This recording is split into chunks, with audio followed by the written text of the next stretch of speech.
Buenas tardes, hermanos, es un gusto poder compartir con ustedes este momento. Quería analizar con respecto al Evangelio de Juan capítulo 1 verso 1. Podemos leer: en el principio era el verbo era con Dios y el verbo era Dios. Este era en el principio con Dios. Todas las cosas por Él, por medio de Él fueron hechas. Bien, ustedes saben que los unicitarios niegan la Trinidad. Según ellos, existe un solo Dios y estamos totalmente de acuerdo, pero no es que sean tres personas en la deidad, sino que son tres manifestaciones del mismo Dios. Por lo tanto, ellos niegan la Trinidad. Ahora, si vamos a la palabra, podemos leer que dice: en el principio era el verbo, o sea, existía el verbo.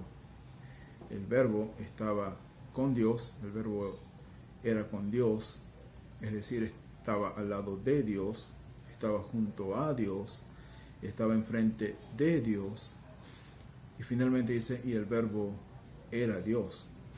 Ahora, ellos dicen de que cuando dice el verbo, está hablando de un pensamiento, de un proyecto.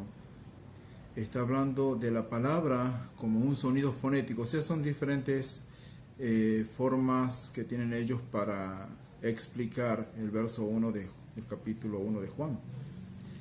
Pero la pregunta es: ¿realmente es así? ¿Realmente ese pasaje está hablando de un sonido fonético? ¿Está hablando de un pensamiento, de un proyecto? ¿O está hablando de una persona? Si leemos Juan capítulo 17, verso 5, el Señor Jesús en su oración sacerdotal dice: glorifícame, ahora pues Padre, glorifícame a tu lado con aquella gloria que tuve contigo antes que el mundo fuese. Es decir, el mismo Señor Jesús está diciendo: glorifícame junto a ti, al lado tuyo, con aquella misma gloria que tuve tiempo pasado. No está hablando de un proyecto, no está hablando de un pensamiento, no está hablando de un sonido fonético, está hablando de Él como persona.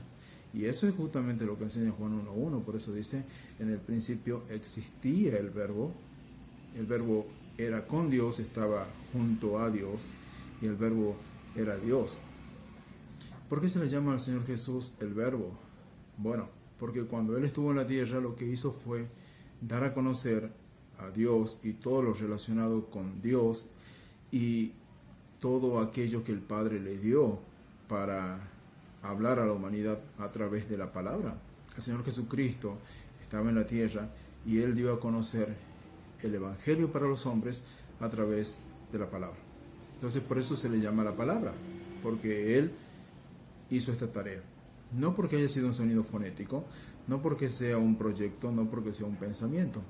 Esto es bueno tenerlo en claro. Y hay muchos pasajes que obviamente corroboran esto. Así que bueno, por el momento era mi intención poder presentar de un modo bien sencillo lo que dice la palabra con respecto a este pasaje, Juan 1.1 y Juan 17.5. Así que muchas bendiciones y continuamos.